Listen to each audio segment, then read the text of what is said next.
In this video, I have the Brinks Key Lockbox. This is the hanging style lockbox that's held on by a shackle. In this video, I'm going to show you how to change the combination to this lockbox. This lockbox can only have one code configured on it.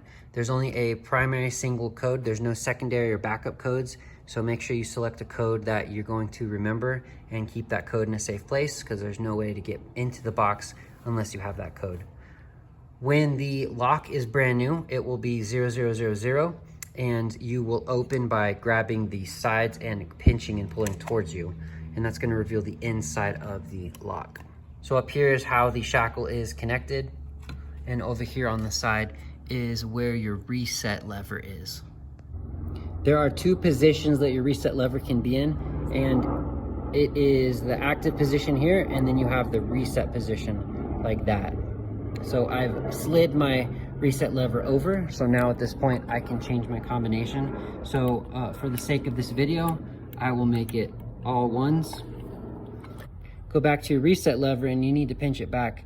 It will not allow you to pull down, so the trick is it's spring loaded. You got to push up and then it springs back. So go ahead and make sure you do that. And now you can close the box and open it on your code.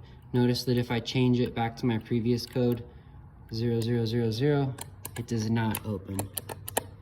It will only open on my correct code, just like that. I hope this video was helpful for you. Thank you for watching.